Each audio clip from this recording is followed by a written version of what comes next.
¿Qué tal, compañero?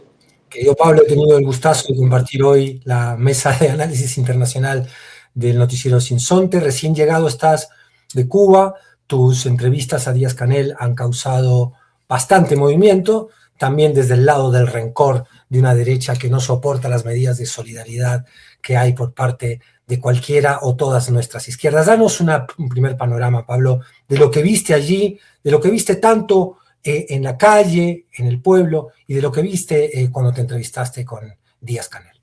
Bueno, la situación es muy difícil. Yo había estado en Cuba en el año 94 en una brigada, entonces era pleno periodo especial. El periodo especial es el periodo que sucedió a la desaparición de la Unión Soviética. Con la desaparición de la URSS, Cuba perdió a su principal socio comercial y eso provocó una situación económica muy difícil que se llamó periodo especial.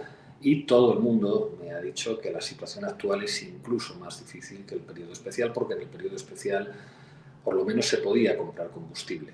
En este momento, al bloqueo que imponen los Estados Unidos, a las medidas de guerra económica, se le suma la prohibición de Estados Unidos, las amenazas de Estados Unidos a cualquier país que se atreva a venderle combustible a Cuba, y prácticamente no llega combustible a Cuba, y eso pues, se traduce en muchísimas dificultades para la población, se traduce en apagones, se traduce en una situación de excepcionalidad que se está haciendo permanente y que pone muchas dificultades. Y esto, digamos que actúa de una manera terrible contra el pueblo y el gobierno asume la situación de dificultad. Están empujando una transición energética. Ya en 2025 pasaron de, digamos, ocupar el 3% de sus necesidades de generación energética al 10% solamente con placas fotovoltaicas. Van a intentar acelerar ese proceso para depender fundamentalmente de la energía solar, pero la situación es muy complicada.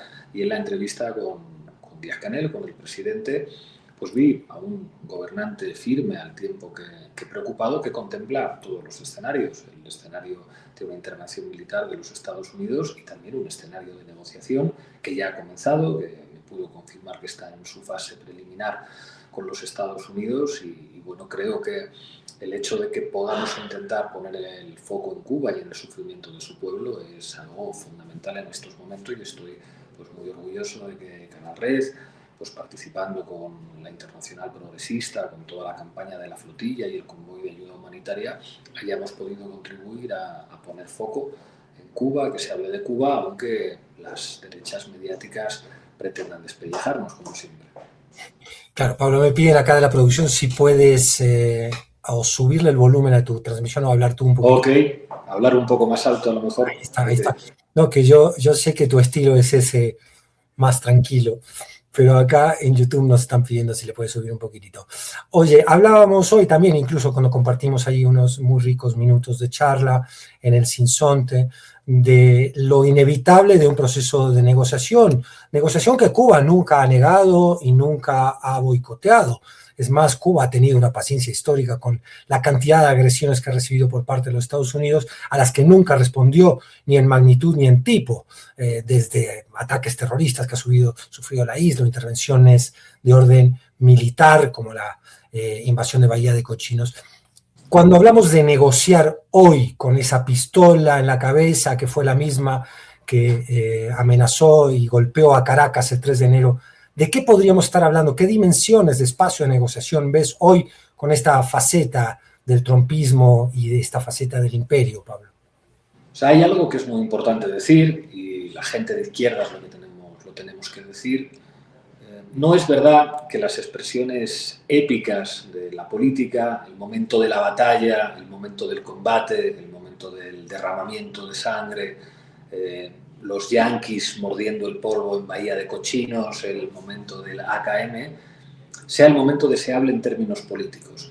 Es verdad que las batallas sirven para que los poetas las canten y para que, digamos, se genere identidad y se genere memoria histórica y la resistencia tiene un enorme valor simbólico, pero en la práctica la resistencia la termina pagando el pueblo y no siempre o casi nunca es el escenario más deseable. En ese sentido yo creo que tenemos que poner en valor también los momentos menos épicos, menos heroicos de la política, donde hábiles negociadores tienen que sentarse en una mesa de negociación, y si eso sirve para salvar vidas, si eso sirve para, digamos, que Cuba pueda respirar, creo que hay que defender esa vía que el gobierno cubano va a explorar. ¿Hasta dónde la va a explorar?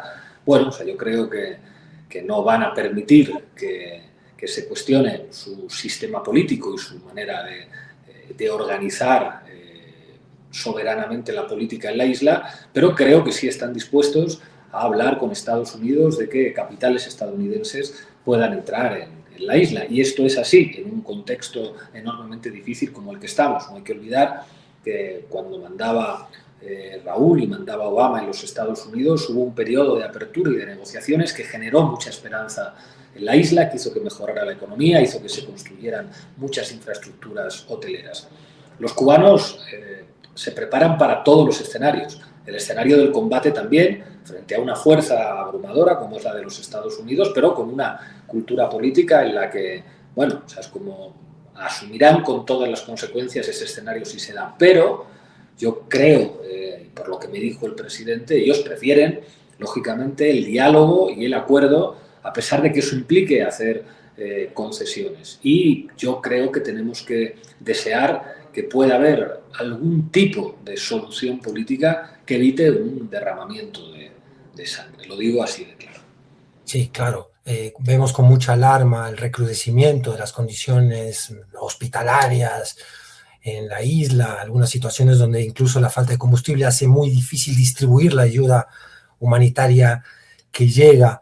¿Se habla de este divorcio o es parte de la propaganda permanente que hay contra Cuba y su proyecto político, de un divorcio entre el gobierno, entre el régimen, como se lo llama a veces, y el pueblo?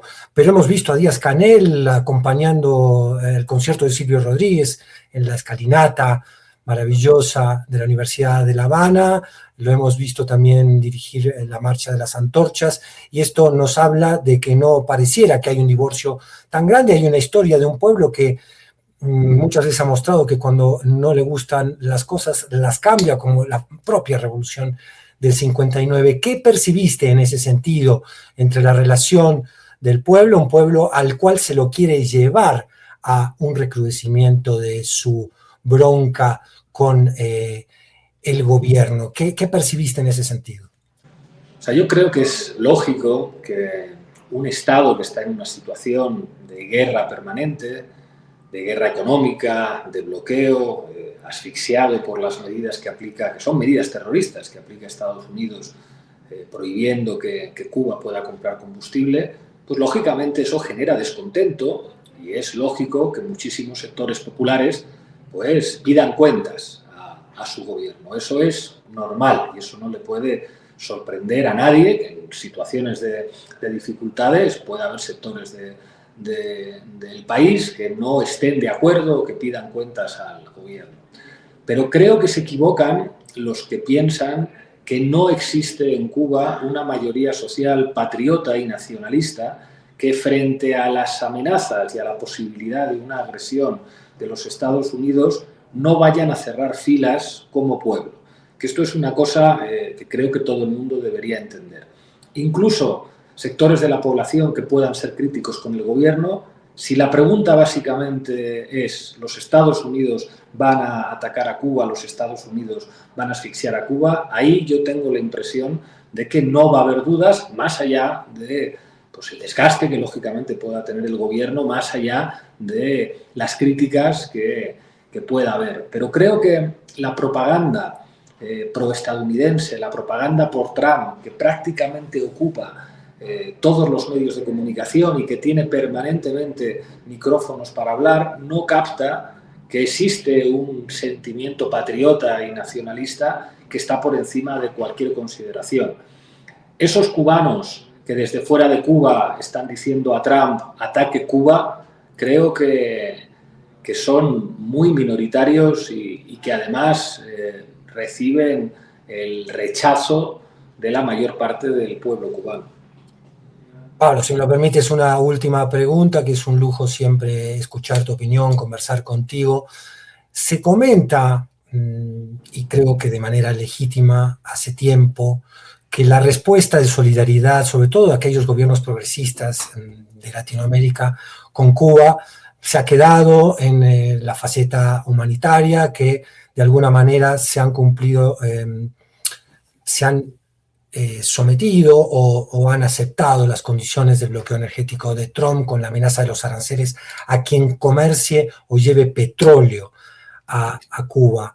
¿Cómo ves este aspecto de la defensa de Cuba como mismo reflejo o baremo de lo que es el destino de tantos otros países de Latinoamérica? En Cuba se miden, como se ha medido en Venezuela, se sienten muchos, el propio destino inmediato de nuestros países. ¿Ves allí algún tipo de coordinación o de respuesta común que anime a la esperanza? ¿O cómo ves ese panorama? ¿Cómo está respondiendo Brasil? ¿Cómo está respondiendo Colombia, México? O sea, yo creo que no tenemos que ver la política como una suma de intenciones, sino básicamente como una correlación de fuerzas. Sabemos que hay muchísimos países que querrían vender petróleo a Cuba, pero que no lo están haciendo. Y no lo están haciendo porque tienen miedo a Estados Unidos. ¿Ese miedo a Estados Unidos es razonable? Yo creo que sí. Creo que sería una imprudencia no tener miedo a Estados Unidos. Lo que hemos visto en Venezuela es que Estados Unidos puede asesinar a 100 personas, bombardear durante un rato la capital de un país, llevarse a su presidente y al día siguiente estar sentado con el gobierno de ese país. Y esto es así. Y la política funciona así porque la política no son solamente voluntades, son también correlaciones de fuerzas. Y a partir de ahí creo que a todo el mundo le toca analizar pues, cómo son las correlaciones de fuerzas, cómo son las correlaciones de fuerzas dentro de Estados Unidos, cómo es la situación de Trump dentro de los Estados Unidos, qué tipos de alianzas internacionales se pueden tejer. Y yo ahí creo que los cubanos son enormemente inteligentes a la hora de comprender y analizar la complejidad de esa realidad en sus propias negociaciones y en su propia relación con países que están ayudando a Cuba como pueden. Las palabras que yo he escuchado del presidente de Cuba con respecto a México, con respecto a España, con respecto a otros países de América Latina, a pesar de que no están pudiendo hacer todo lo que querrían, son palabras de agradecimiento, porque creo que los cubanos son conscientes de la correlación de fuerzas. Y a partir de ahí, pues toca analizar qué espacios políticos hay, qué márgenes políticos hay para que la política opere. ¿Qué es lo que implica lo que a todas luces se revela como una derrota, por lo menos táctica, de los Estados Unidos en Irán? ¿Qué es lo que significa la bajada en la popularidad de Trump en el contexto estadounidense? ¿Qué podrían significar si es que se celebran las midterm elections en Estados Unidos? Vamos a ver, pero creo que esto hay que hacerlo partiendo de una realidad que es muy amarga, y es que los Estados Unidos han dicho América Latina y Europa son mis protectorados, les voy a tratar como protectorados, son países de soberanías intervenidas y de momento nadie ha sido capaz de decir tengo fuerza militar y económica suficiente para poder ignorar o ir en una dirección completamente contraria a lo que están marcando los Estados Unidos. También porque hemos visto que Rusia y China, de alguna forma, también se repliegan en sus áreas geopolíticas de influencia. Creo que comprender la complejidad de lo que está ocurriendo es el punto de partida para empezar a trabajar y empezar a imaginar posibles vías políticas que mejoren una situación que es pues, muy dolorosa y muy dura. Así es muy dolorosa y muy dura. Pablo Iglesias, un gusto muy grande. Gracias por atender a Astillero Informa. Te mando un fuerte abrazo. Espero verte muy pronto. Un placer, un honor, compañero, poder serles útil. Hasta pronto. Muchas gracias.